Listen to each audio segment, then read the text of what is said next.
Friends welcome to our channel. இன்றைக்கி நம்ம என்ன பார்க்க போகிறோம் அப்படின்னா, தமிழ்நாடு மெடிக்கல் அட்மிஷனில் மேனேஜ்மெண்ட் கோட்டாவில் தமிழ்நாடு மெடிக்கல் காலேஜ் வந்து ஃபீஸஸ்லாம் வந்து அதிகப்படுத்தியிருக்காங்க. அதை பற்றி தான் இந்த பதிவில் வந்து பார்க்க போகிறோம். ஸோ இந்த ஃபீஸஸ்லாம் பார்த்திங்க அப்படின்னா, செலெக்ஷன் கமிட்டி வந்து என்ன ஃபீஸ் சொல்கிறாங்களோ அந்த ஃபீஸ் தான் வந்து வாங்கணும். ஸோ அதில் வந்து நமக்கு ப்ரைவேட் காலேஜஸில் கவுன்சிலிங் மூலமாக போனீங்க அப்படின்னா 4,50,000 அந்த ஃபீஸ் வந்து ஃபிக்ஸ் பண்ணியிருக்காங்க.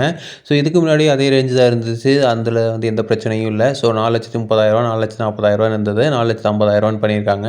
ஸோ அதில் வந்து பெரிய சேஞ்சஸ் எதுவும் கிடையாது. ஆனால் மேனேஜ்மெண்ட் கோட்டாவில் போகிறவங்களுக்கு ரொம்பவே சேஞ்சஸ் வந்து அதிகம் பண்ணியிருக்காங்க.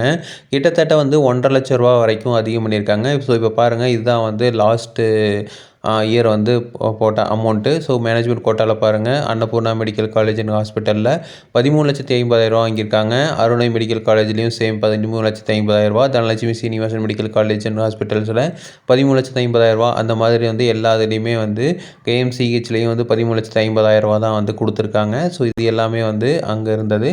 அதே மாதிரி என்ஆர்ஐ கோட்டாக்கு 24,50,000 வந்து ஃபீஸு. என்ஆர்ஐ லேப்ஸில் வந்து 21,50,000 வந்து ஃபீஸு. ஸோ இது வந்து இப்போ சேஞ்ச் பண்ணியிருக்காங்க. ஸோ இது பாருங்கள், இப்போது PHC medical institute of medical சயின்ஸ்லாம் வந்து பார்த்திங்கன்னா, இப்போ மேனேஜ்மெண்ட் கோட்டாவில் 15,00,000 வந்து பண்ணிட்டாங்க. ₹1,50,000 அதிகம். அதே மாதிரி என்ஆர்ஐ கோட்டாக்கு 27,00,000 வந்து வாங்கியிருக்காங்க. ஸோ இதில் வந்து பார்த்திங்கன்னா, இப்போ வந்து ரேட் வந்து அதிகப்படுத்தியிருக்காங்க. இது செலெக்ஷன் கமிட்டி வந்து இப்போ வந்து ஆர்டர் ஃபீஸ் டியூஷன் ஃபீஸ் வந்து போட்டிருக்காங்க. ஸோ இந்த என்ன சொல்லியிருக்காங்க அப்படின்னா, selection committee fixed following the fees notice that respective colleges all including the tuition fee, admission fee, special fee, laboratory, computer, internet fee, அடுத்தது library fee, sports fee, maintenance and amenities fee, extra curricular activities fee and other recurring expenditure எல்லாமே சேர்ந்து இந்த ஃபீஸ்ன்னு சொல்லியிருக்காங்க. ஆனால் கண்டிப்பாக இந்த fees மட்டும் வாங்க மாட்டாங்க, எக்ஸ்ட்ரா கண்டிப்பாக வாங்குவாங்க. ஸோ அதுபடி பார்த்தீங்க அப்படின்னா, இப்போ மேனேஜ்மெண்ட் கோட்டாவில் 15,00,000 ஆயிருக்கு. என்ஆர்ஐ கோட்டாவில் 27,00,000 வந்து ஆயிருக்கு. இதில் கவர்மெண்ட் கோட்டாவில் எந்த சேஞ்சஸும் வந்து பெருசாக பண்ணல. ஸோ ஒரு சில காலேஜஸ் மட்டும் ஒரு 5,000 இல்லை 10,000 வந்து இன்க்ரீஸ் பண்ணியிருக்காங்க. ஸோ இதில் மெயினாக பார்த்தீங்கன்னா, ஃபார் எக்ஸாம்பிள் பிஹெச்சியில் 4,50,000 கவர்மெண்ட் ஃபீஸு, மேனேஜ்மெண்ட்டில் போனீங்க அப்படின்னா 15 lakhs, என்ஆர்ஐ கோட்டாவில் ஒன்று 27,00,000, கற்பக விநாயகனில் வந்து 4,35,000 கவர்மெண்ட் ஃபீஸு, மேனேஜ்மெண்ட்டில் பார்த்தீங்கன்னா 15,00,000, அடுத்தது என்ஆர்ஐயில் 27,00,000.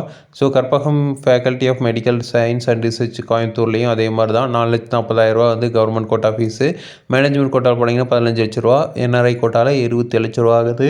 ஸோ இதெல்லாமே வந்து இந்த அளவுக்கு வந்து போயிட்டுருக்கு.